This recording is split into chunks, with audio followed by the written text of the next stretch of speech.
My name's James Martin. I got into this game because I couldn't really do much else, to be honest. It was either that or be a vet.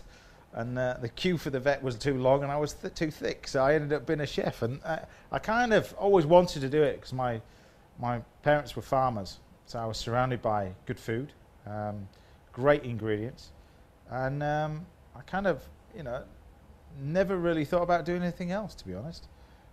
Now for this one, everybody loves roast beef, but this is roast beef with a difference. This idea comes about of a lot of functions that we do, a lot of dinner parties. When we do big events, 300, 400, it can work as little as for 4, as good as it can for 4,000. The secret of it is the cooking of it.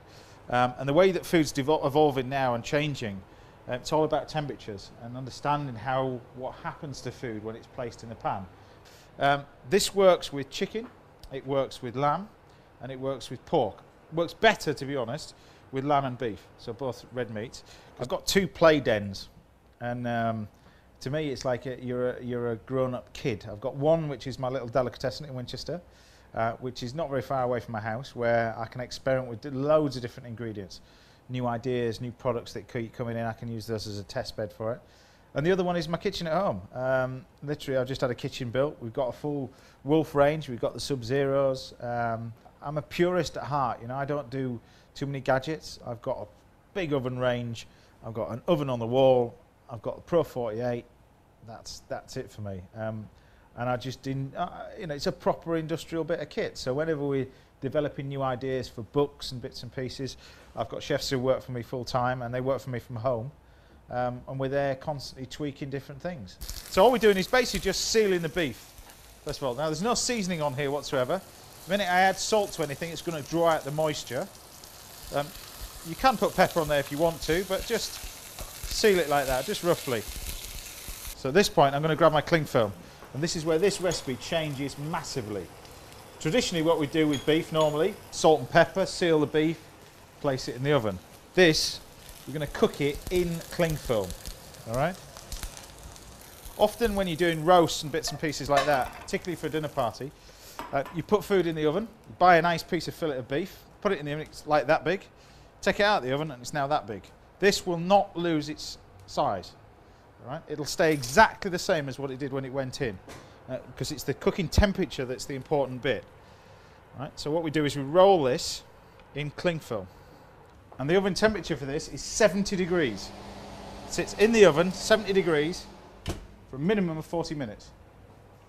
Yeah, I think with cooking, particularly my style of cooking, I think it's all about precision. We're looking at temperatures a lot more. So the way that we cook fish is 54 degrees. The way that we cook meat is, 70 degrees. And most ovens, if not all of them, don't go down to that temperature. There are other things you can do in a warming drawer, bits and pieces, but you don't quite get that exact temperature. And really, when you're thinking about cooking dishes like that, it's all about precision. That's the key. So what we're going to do now with this, because that'll take 40 minutes to cook. Now, for a dinner party, you want stuff that is quick, easy, and almost you make it and forget about it. This is another one. This is a little pickle, and inspired by Indian sort of flavours. All right. Running through the flavours, you've got fenugreek seeds, which are these ones here. Must never be eaten just raw like that. They've got to be cooked. They'll break your teeth. These are little mustard seeds. You can use black onion seeds. Bit of turmeric, some salt. The salt's important that you use sea salt, not table salt. We've got some shallot, bit of ginger, bit of chilli, some coriander, touch of mango chutney, and then this stuff, butternut squash. You can use pumpkin, but diced up, that's what we end up with. And this is a very, very quick, simple Indian-inspired pickle. Bit of the old ginger. Always with ginger, you slice through the root, because otherwise it's stringy. So you just take the ginger like that, chop it through, straight through there. A little bit of shallot, exactly the same. You can then dice this nice and thin. Now this pickle, often with pickles and chutneys, you'll be looking at 30, 40 minutes to cook. 6 minutes, probably 5-6 minutes from raw, this sort of stuff. So we keep all the ingredients nice and fine, as that is. Just roughly chop the onion. Bit of chilli. You can put as much chilli as you want, but we just chop the chilli. So oil straight in there. In we go with the butternut squash. Start to fry that off. pinch of sugar. Good pinch of sugar. Turn the heat up. Now we can grab our ginger, chilli, whole lot going now. Start to heat that up.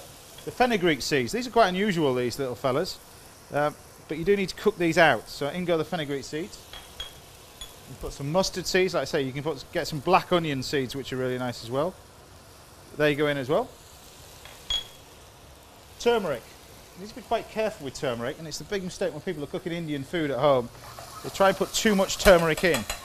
It's quite a strong spice. It doesn't appear that, but it is quite strong. So you use a small amount. That's it. You use it a lot for antiseptic over in India as well. So if you've got cuts or anything like that, turmeric. It's a natural antiseptic. So turn the heat up again. And we can almost start to dry fry this. And it should start to come together quite quickly. I think with cooking in general, it's all about control. And that's why, you know, whenever chefs cook, they will, if you say, what will they go for? There's all these new fancy induction things, and a lot of chefs are going induction hobs and bits and pieces. But generally, the foodie ones will always cook on gas hobs, because it's much more controllable. If it gets too hot, you pull the pan off. Whereas the things with induction, I don't exactly know whether it's on or whether it's off, and how hot it is and everything. It requires a little bit more thought behind it. But I just like the way that these, you have instant control over it. You know, you turn the gas on and it's woof, and it comes up. You haven't got this little piddly little thing that you spend 10 minutes waiting for a pan to boil. You know, it's instant. Now, while I'm taking a tray out of a cloth, this comes straight out of the oven and it's cooking. And it's still the same size as what it was when it went in. All right, so you don't lose any of the size.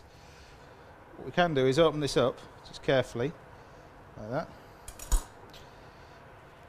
Now this is, like I was saying, doing a dinner party, you know your 20, 30 quid piece of beef is going to be 20, 30 quid when it comes out of the oven. So with the ovens that we're using, and the ones that I've got in my kitchen, particularly the Wolf ovens, and the convection side of it, is that you get it nice and hot and you get the continuous temperature no matter whatever's in the oven. You can have loads of stuff in it. I like the way that they self-clean themselves as well. It's one of the great things. Typical bloke in the kitchen, the ovens, you push self-clean, shuts the oven door, leave it for 4 hours, open the oven door, it's clean. What we're going to do now is grab some oil, and I'm going to colour this all the way around. Just a nice hot pan, and that's just going to seal that. So I'm going to seal it all the way around just to get it nice and crisp. So obviously it's soft where it's been sat in cling film. I'm going to seal it all the way around. You know, Wolf is the cook's cooker. Purely the fact that if you were looking for something similar in the commercial market that you wanted to put in your home, you're looking at probably 80 to 90,000 pounds for a unit that size of this table. And that's the great thing about these things. You can have a mix and match. So if you're really true keen chef who really wants to experiment with food a lot more, you can have the solid top part of the oven.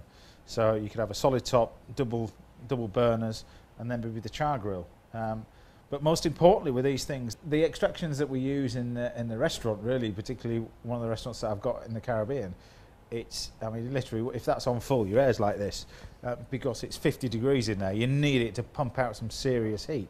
But certainly they're going to be ample enough. No matter whatever you cook at home, they're going to be ample enough to get rid of it all. And above all else, there's nice light off it. I like the little red heat lamps that come with it as well. If you want to warm and keep meat nice and warm, you can put it under the red lamps as well, which is nice. And easy to keep clean. You know, they've taken the same sort of design off the commercial industry, as in the griddles that you get in the ventilation units come out, you can put them in the dishwasher. It's exactly the same thing as we do in the commercial kitchens, but again for the domestic market. So they're taking the influences from there, but making it accessible for people in their own home.